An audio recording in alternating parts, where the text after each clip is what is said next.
दोस्तों नमस्कार। स्वागत है फिर से आपका हमारे इस चैनल में।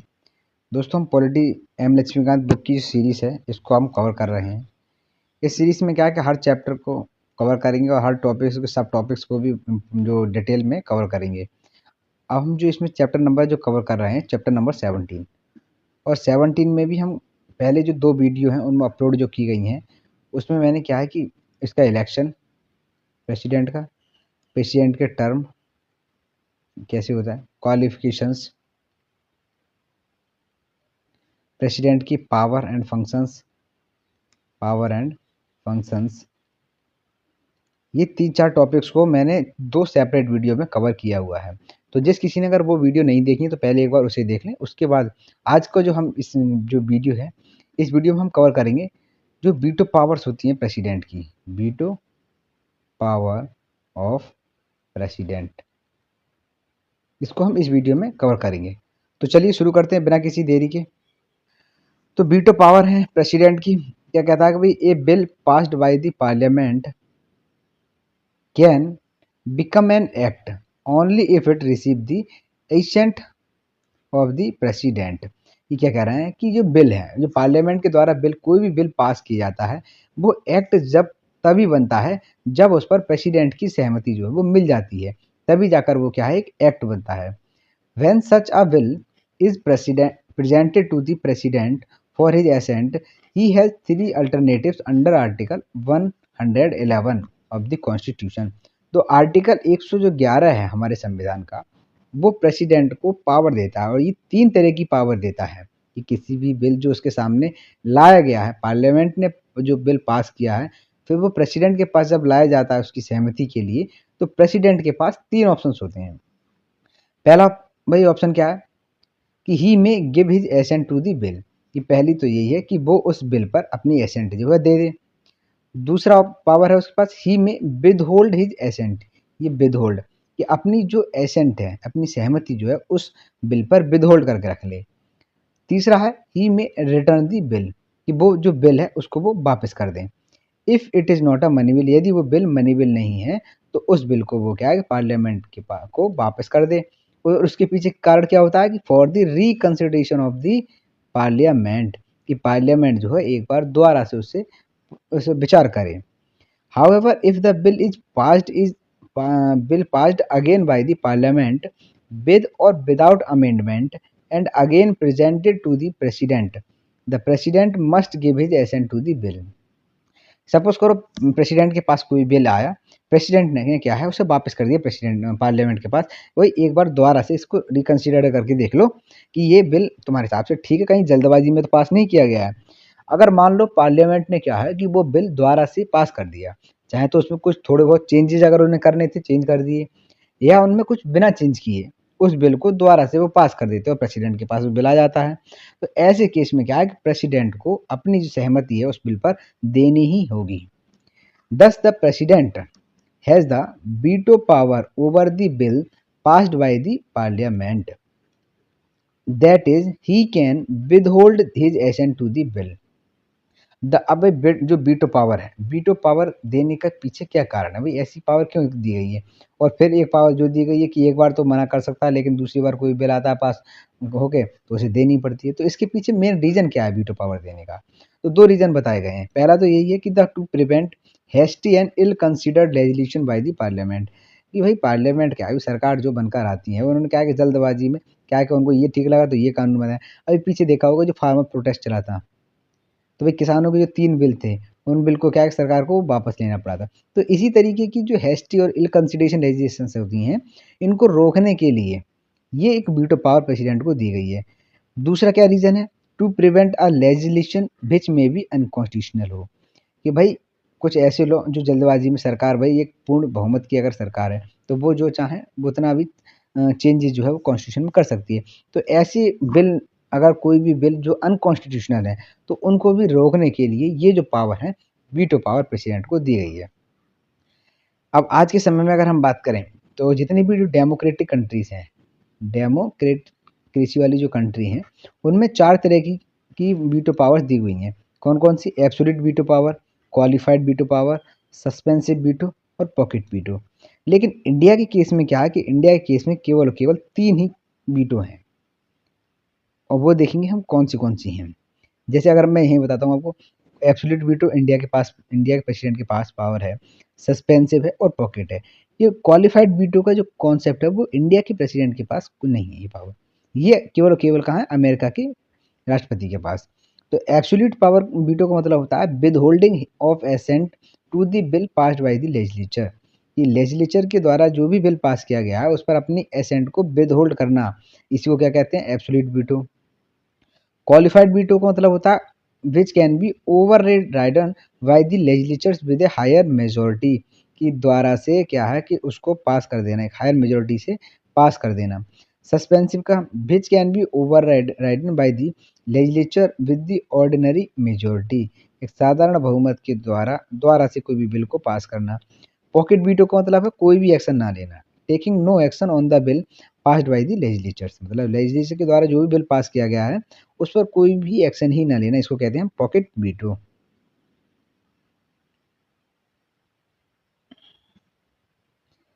Of the above four the president of India is wasted with the 3 absolute veto, suspensive veto और पॉकेट वीटो। तो ये इंडिया के प्रेसिडेंट के पास कौन कौन क्या कितनी पावर है, तीन पावर है।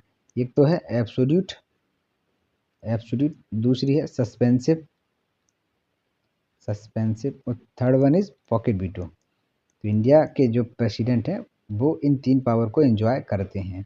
There is no qualified veto in the case of Indian president, it is possessed by the American president. अभी मैंने बताया था कि अमेरिका के प्रेसिडेंट के पास तो ये है जो कि क्वालिफाइड वीटो होती है। अब शुरू करते हैं, हम एक एक और देखेंगे डिटेल में। Absolute veto, it refer to the power of president to withhold his assent to a bill passed by the parliament, कि पार्लियामेंट के द्वारा कोई भी बिल पास किया गया है और वो प्रेसिडेंट के पास आता है एसेंट के लिए, तो उस पर वो क्या है, विदहोल्ड कर सकते हैं। और इसी को हम क्या कहते हैं, एब्सोल्यूट वीटो। और फिर क्या होता है, the bill then ends, bill जो है वो खत्म हो जाता है, वो कभी भी एक एक्ट नहीं बनता है। वही एक्ट कब बनता है, जब कोई बिल पर राष्ट्रपति अपनी जो है वो मंजूरी दे देते हैं।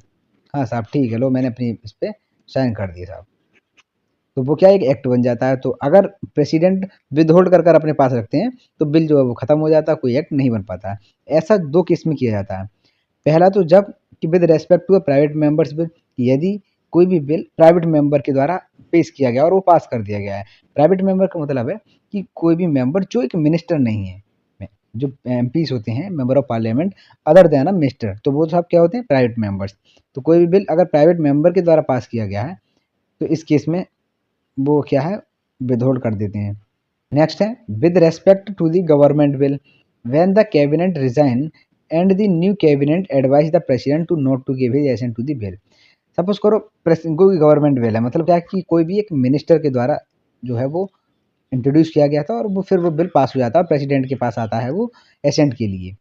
और उसमें क्या है, उस टाइम पीरियड के दौरान, मतलब सपोज करो आज बिल पास हुआ और अब वो प्रेसिडेंट के पास जाएगा और आज के बाद कल पता लगी कि सरकार ने अपना रिजाइन दे दिया है, बस सरकार गिर गई और फिर वो परसों अगर पहुंचता है और परसों कोई नई सरकार चुनकर आती है, तो वो ऐसे प्रेसिडेंट को सलाह दे सकती है कि भाई वो जो बिल आया था उस पर वो अपनी एसेंट जो है वो ना दें।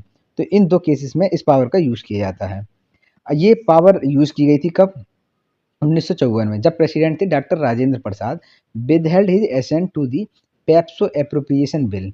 The bill was passed by the parliament when the president rule was in operation in the state of PEPSO, but when the bill was presented to the president for his assent, the president rule was removed. तो इसमें बताया गया कि 1954 में जब president जो थे राजेंद्र प्रसाद, तब एक पेप्सू एप्रोप्रिएशन बिल आया था। पेप्सू मतलब है Punjab and east Patiala state union, PEPSU. तो इस पेप्सू के संबंध में एक बिल पास किया गया था। उस समय पे क्या है कि पेप्सू जो स्टेट था, यहाँ पर प्रेसिडेंट रूल लगा हुआ था, लेकिन जब ये प्रेसिडेंट के पास आया था उनके अप्रोप्रिएशन के लिए, एसेंट के लिए, तब तक वहाँ राष्ट्रपति शासन को हटा दिया गया था। तो उस समय पर भी क्या है, उन्होंने अपनी जो है उस बिल पर विदहेल्ड कर ली थी इसे। दूसरी बार इसका यूज़ किया गया था 1991 में और उसमें प्रेसिडेंट थे आर वेंकटरमन। इन्होंने भी क्या है कि अपनी जो एसेंट थी उसको विदहोल्ड करके रखा था और ये बिल था किससे, एमपी की जो सैलरीज है उससे संबंधित था बिल। उस समय लोकसभा ने तो पास कर दिया था, लेकिन क्या है कि एक दिन पहले ही जब पास किया था उसके अगले दिन ही जो लोकसभा है वो डिसॉल्व हो गई थी। इसीलिए क्या है कि बिना जो उनके प्रेसिडेंट के पास पहुँचे वो बिल जो है उसको ख़त्म कर दिया गया था। नेक्स्ट है सस्पेंसिव वीटो।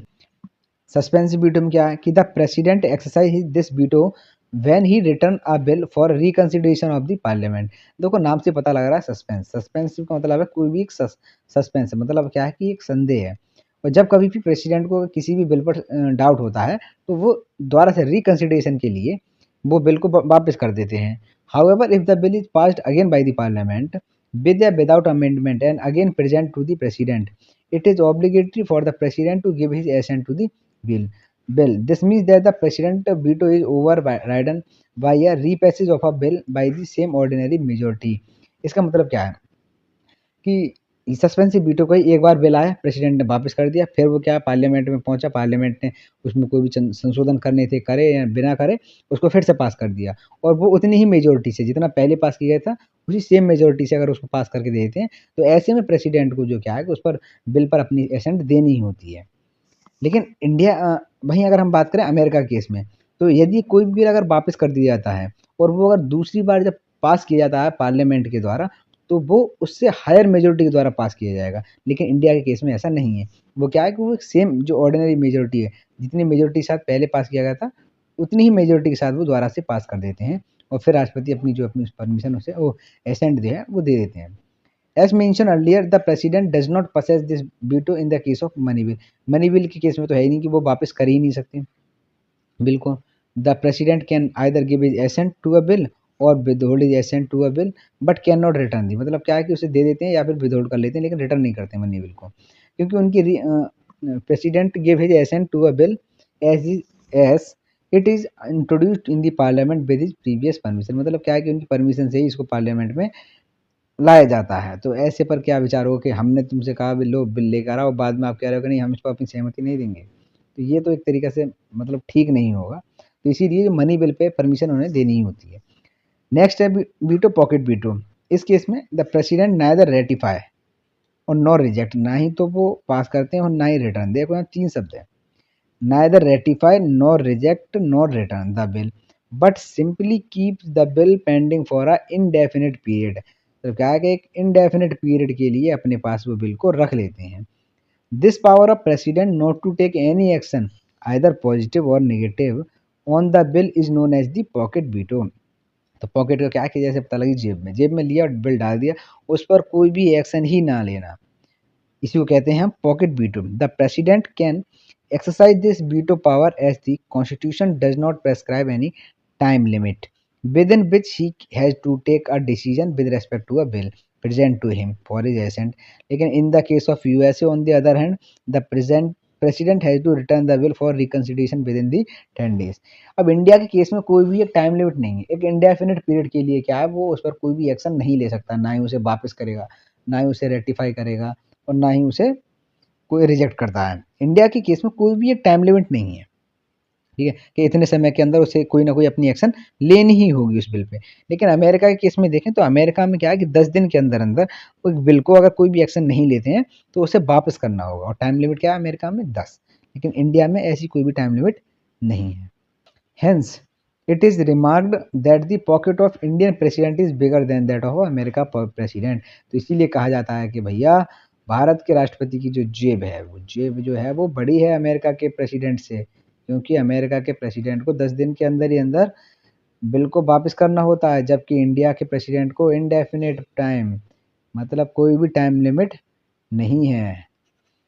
इन 1986 में president Giani Zail Singh exercise this pocket veto with respect to the Indian Post Office Amendment Bill. The bill was presented by the Rajiv Gandhi government, imposed restriction on the freedom of press and hence was widely criticized. After 3 years, 1989 में the next president R. Venkataraman sent the bill back for the reconsideration, but the National Front government decided to drop the bill. अब देखो pocket veto का use किया किसने use किया, president जो है वो ज्ञानी जेल सिंह, और कब 1986 में। और बिल किससे रिलेटेड था, बिल था कि भाई मीडिया जो है हमारी प्रेस जो है इनकी स्वतंत्रता पर इनकी फ्रीडम पर क्या है कुछ रेस्ट्रिक्शंस लगाने के संबंध में ये बिल था और बिल लाया गया था राजीव गांधी की सरकार ने। तो इस मीडिया की फ्रीडम पर कुछ रेस्ट्रिक्शंस लगाने के लिए ये बिल लेकर आए थे, तो वहाँ तब प्रेसिडेंट ने इस पर कोई भी एक्शन नहीं लिया था, अपनी लेके जेब में डाल दिया था। लेकिन जैसे ही 2-3 साल बाद दूसरी सरकार मतलब दूसरे प्रेसिडेंट जो थे आर वेंकटरमन, जब वो आए तो उन्होंने ये बिल वापस पार्लियामेंट के पास भेजा, भाई जाओ दोबारा से रिकंसिडर करो इसे। लेकिन तब तक क्या है कि नेशनल फ्रंट गवर्नमेंट जो थी वो उन्होंने जो नई सरकार जो आई थी नेशनल फ्रंट गवर्नमेंट, उन्होंने इस बिल को क्या है पूरी तरीके से खत्म कर दिया था, ड्रॉप कर दिया था। तो it should be noted here that the president has no veto power in respect for a constitutional amendment bill. ये बहुत ही ज़्यादा इंपॉर्टेंट लाइन है कि भाई संविधान के संशोधन से संबंधित यदि कोई भी बिल है तो इससे रिलेटेड प्रेसिडेंट के पास कोई भी वीटो पावर नहीं है। कि यदि कोई भी बिल कॉन्स्टिट्यूशनल अमेंडमेंट बिल यदि है और वो पास हो जाता है तो ऐसे केस में प्रेसिडेंट को क्या है उस पर अपनी एसेंट देनी ही होगी। वो ऐसा नहीं है कि लिया और अपने पॉकेट में डाल दिया या फिर उसे रिटर्न कर दिया या उस पर कोई अपनी कोई एक्शन ही नहीं ले रहा है। नहीं भाई, ऐसे बिल पर उसे कॉन्स्टिट्यूशनल अमेंडमेंट बिल पर अपनी जो है उसको पास करना ही होगा। ये जो प्रोविज़न है, the 24 constitutional amendment act 1971 made it obligatory for the president to give his assent to a constitutional amendment bill. ये कह रहा है कि 24वां जो संविधान संशोधन अधिनियम जो एक्ट था कब पास किया गया था? 1971 में।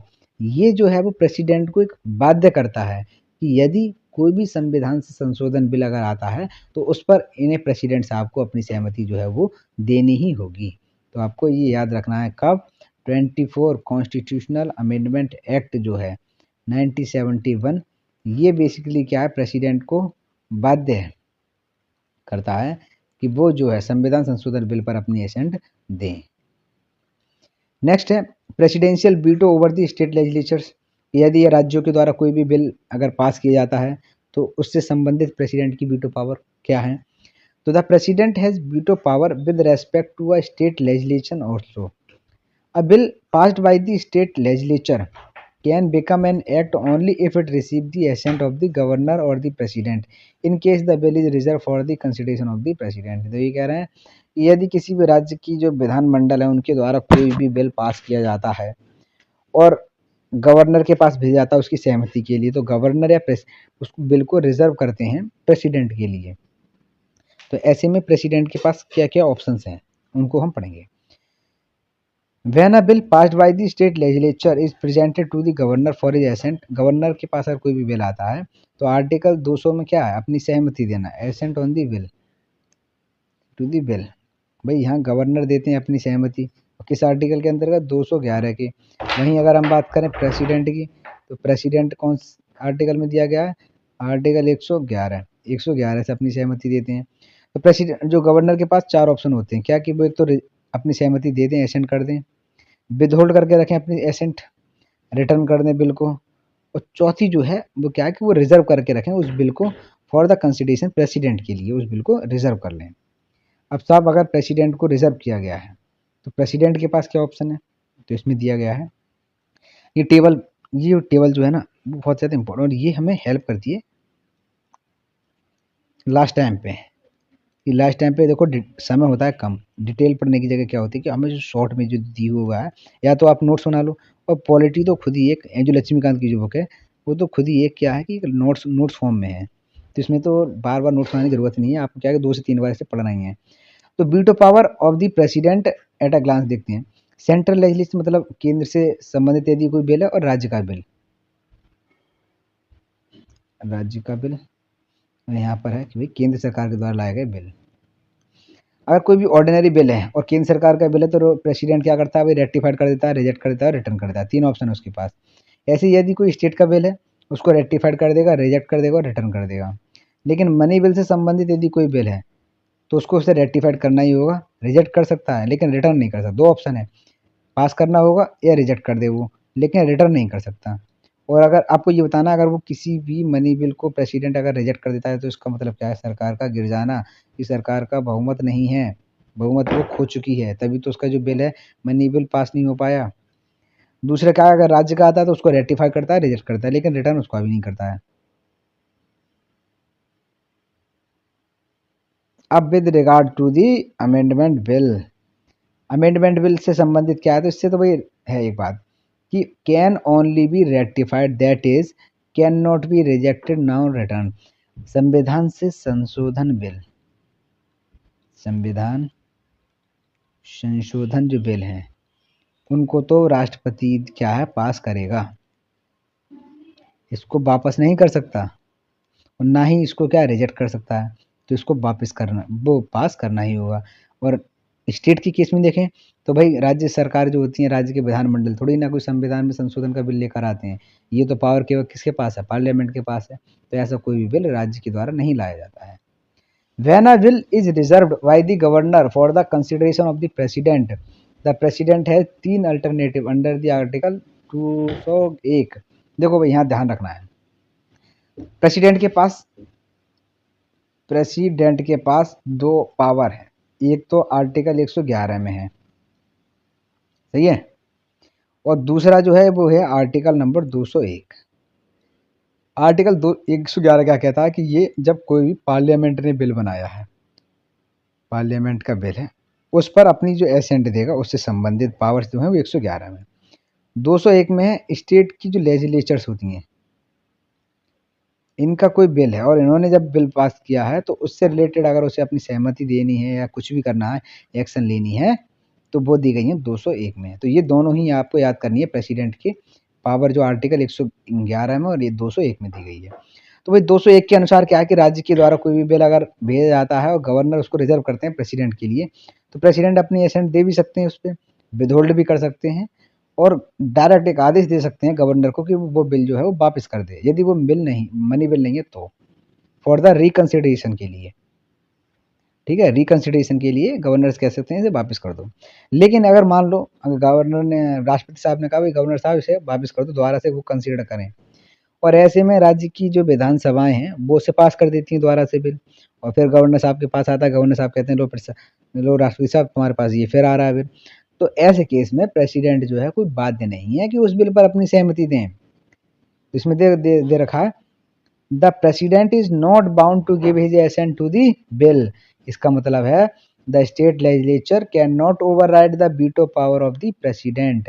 लेकिन यूनियन की मतलब पार्लियामेंट जो है वो ओवरराइड कर सकती है by the repassage of the bill.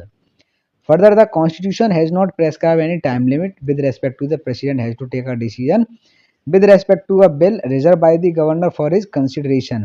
Hence the president can exercise pocket veto in the respect of the state legislation। तो इसमें भी वो बताया है कोई भी टाइम लिमिट नहीं है, प्रेसिडेंट भी जब चाहे तब पॉकेट वीटो का यूज कर सकते हैं राज्य के से संबंधित यदि कोई भी बिल है तो।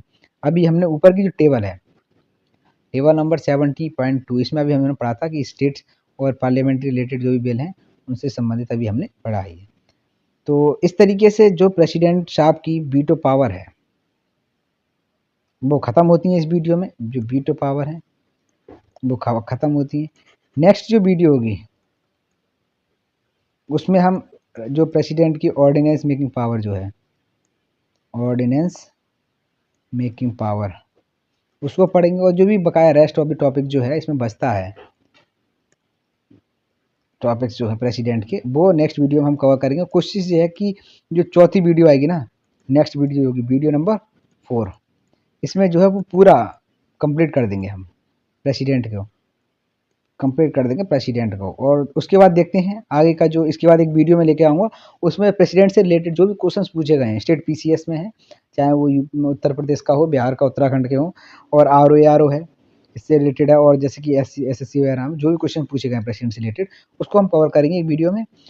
और उसके बाद देखते हैं भाई आगे का कौन सा चैप्टर है उसको कवर किया जाए। इस तरीके से हम पॉलिटी के एक चैप्टर को कवर करेंगे, जो इंपॉर्टेंट है उनको हम पहले कवर करेंगे, उसके बाद जो बचे हुए टॉपिक्स हैं उनको कवर करेंगे। थैंक यू, तो बने रहिए हमारी नेक्स्ट वीडियो तक।